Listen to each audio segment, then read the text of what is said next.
So, I'm a Nigerian immigrant here in America, and I've been experiencing xenophobia attack, including a genocidal cult. A genocidal cult that is, I think, is hell bent on killing Africans for slavery. So, anytime there's any bad news of somebody that was killed or killed themselves, they will attack me immediately. Some of their police officers part of this cult. My friend Arikana was helping me 10 years ago. I used to come to this library to type my court papers because the police took my home on Staten Island. So, kicked me and my mother out of a basement apartment. They said basement apartment is illegal. So I used to come to this library to type my court papers. And the police would harass me because I guess they could watch what I was typing on my computer. So I gave the court papers to Arikana and they went and killed Arikana. And they didn't let me testify. They killed everyone right where I spoke with them on Bay Street and Victor Boulevard. So today, as I was coming to this library, I didn't even know there's a story of a guy in California. They said a guy in California bombed a building. Said he was angry at life. So my mother has been killed. My friend Arikana has been killed. My home was taken by the NYPD wrongfully, and I can't get any lawyers in America to help me.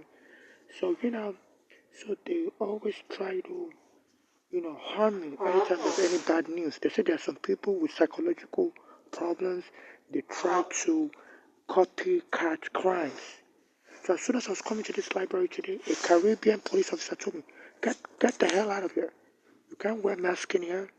I'm like, excuse me, other people are wearing masks. I don't care. I want you to get out of here. I'm like, why are you acting so weird? And he was acting so wild. I'm like, excuse me, don't discriminate against me. And he called another police officer, and the police officer was laughing and said, we're not allowing masks.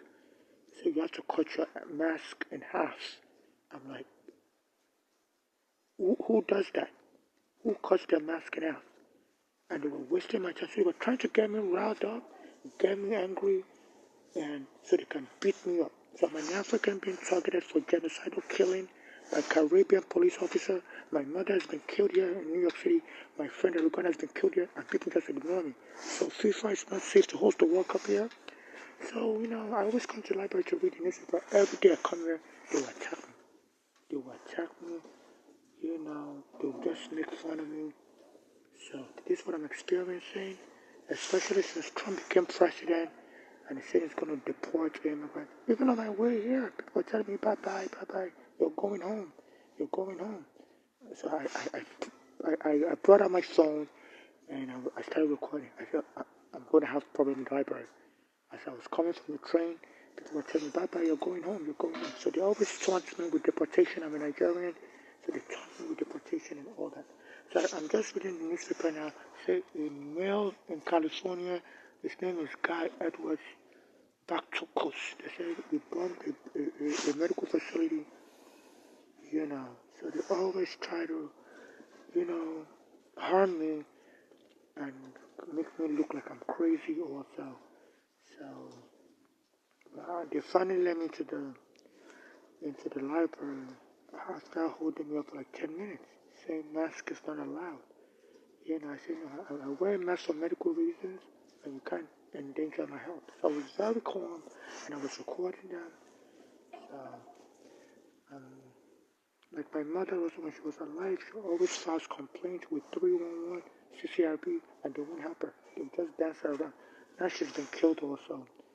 They locked her up in Bellevue Psychiatric Ward, and she was having a heart attack. They disconnected her life support.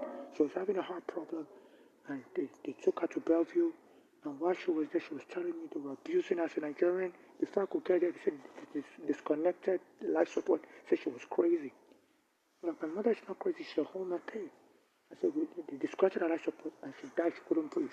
So they're killing a lot of those Africans. So the world needs to be aware.